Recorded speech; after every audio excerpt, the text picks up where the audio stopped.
की संतोष देशमुख हत्या प्रकरणामध्ये सुरेश धसांनी आवाज उठवला आणि तुम्ही त्यांचे कार्यकर्ते असल्यामुळे तुमचं प्रकरण समोर आलं, मग त्यांना टार्गेट करण्यासाठी तुम्हाला टार्गेट केलं होतं का? हे सगळं तुमच्या समोरच आहे ना, मला सांगण्याची काय आवश्यकता आहे? सगळ्या दुनियाला समजतंय ना काय केलं ते. जे सत्य आहे ते न्यायदेवतासमोर मांडण्यात आलं.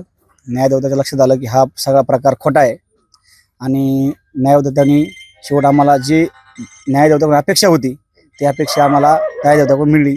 सत्याचा शेवट विजय झाला, एवढंच मी सांगतो.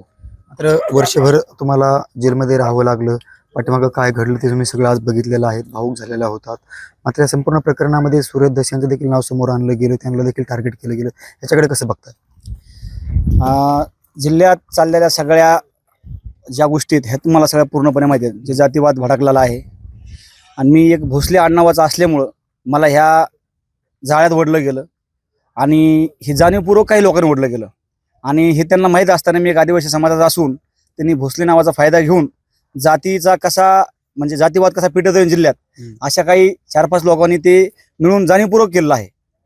तुमच्या दरम्यानच्या काळामध्ये काही रील्स वगैरे व्हायरल झालेल्या होत्या, या कशा बघताना तुम्ही या रीलमुळे देखील तुम्हाला काही त्रास झालेला आहे? कारण हेलिकॉप्टर असेल किंवा एखाद्या शाळेमध्ये जाऊन असेल अशा रील व्हायरल झालेल्या होत्या, याकडे कसं बघताय तुम्ही? आता तुम्हाला हेलिकॉप्टरचा विषय सांगायचा म्हटलं तर हेलिकॉप्टरचा विषय असा आहे, माझ्या वडिलांची इच्छा होती हेलिकॉप्टरवर बसण्याची आणि जर मी एक मुलगा असून जर माझ्या वडिलांची इच्छा मी पूर्ण करत नसेल तर मग मी माझ्या बापांना किंवा जर बापाच्या इच्छा मुलगा पूर्ण करत नसेल तर मग त्या मुलाचा अर्थ करायला.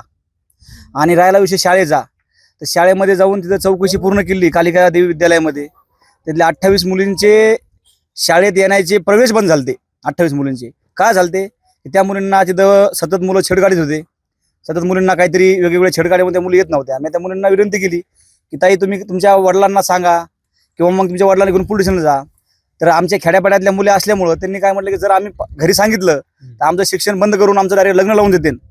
भाया आम्हाला तुमच्या पद्धतीने जेवढं सहकार्य करता येईल तेवढं करा.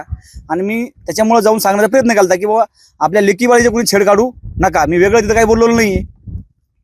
दुसरीकडे पाहायला गेलं तर वाल्मिक कराडचं जे प्रकरण होतं किंवा संतोष देशमुख हत्या प्रकरणानंतर हे प्रकरण घडलं आणि सुरेश धसांनी संतोष देशमुख हत्या प्रकरणामध्ये आवाज उठवल्यामुळे सुरेश धसांचा कार्यकर्ता कोणतं 36 घोषले आहे म्हणून त्याच्यामुळे जाणीवपूर्वक तुम्हाला टार्गेट केलं होतं का?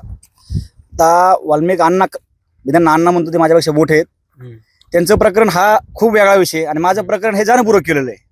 म्हणजे त्यांचं प्रकरण काय आता हे चालू आहे. ज्यावेळेस न्यायालयाने त्यातली काही सुनावणी करेल त्यावेळेस आपल्याला खरं काय सत्य पुढे येईल. नाही, माझं म्हणणं असं आहे की संतोष देशमुख हत्या प्रकरणामध्ये सुरेश धसांनी आवाज उठवला आणि तुम्ही त्यांचे कार्यकर्ते असल्यामुळे तुमचं प्रकरण समोर आलं, मग त्यांना टार्गेट करण्यासाठी तुम्हाला टार्गेट केलं होतं का? हे सगळं तुमच्या समोरच आहे ना, मला सांगण्याची काय आवश्यकता आहे? सगळ्या दुनियाला समजतंय ना काय केलं ते. संपूर्ण बघितलेलं आहे. ग्लास हाऊस होतं हे देखील तुमचं उद्ध्वस्त झालेलं आहे. वर्षभरामध्ये तुमच्या कुटुंबियाने सगळे सहन केलेलं आहे. आज तुमची काय भावना नेमकी? माझी एवढीच भावना आहे, आदिवासी मला वाटते बरेच काही इथं अधिकारी येऊन गेले, मुंबईचे मिश्राजी येऊन गेले. ते म्हणले बाबा त्यांना घरांची सुविधा करा द्या, त्यांना जे आहे त्यांची म्हणजे राहण्याची सुविधा करा. पण मला वाटत नाही इथं काही ते फॉरेस्टवाल्यांची काही इच्छा नाही आहे आम्हाला राहून द्यायची. आम्ही आता बघू देवेंद्रजीकडे जाऊन न्याय मागू. आमचं जे न्याय देवतांचे करायचं होतं ते न्याय दिलेलं आहे. आता देवेंद्रजीकडे जाऊन आम्ही न्याय मागू की आता आमच्या कुटुंबाला राहण्यासाठी कुठं निवारा पाहणी करून द्यावा. आज संपूर्ण मित्रांचा गाराडा आहे तुमचं, तुम्हाला भेटतायत मित्र येऊन त्या ठिकाणी तुमचं हे करतायत, कसं बघताय संपूर्ण गोष्टीकडे? मित्र हा नाता असा आहे साहेब की ते पूर्ण माझ्या सुखादुखासोबत होते आणि माझ्या सुखादुखासोबत असताना त्यांनी मला खूप मदत केली आणि आज मी सुटून आलो ते त्यांना खूप आनंद झाला. त्याच्यामुळे मला सगळे मित्र कंपनी भेटायला लागली.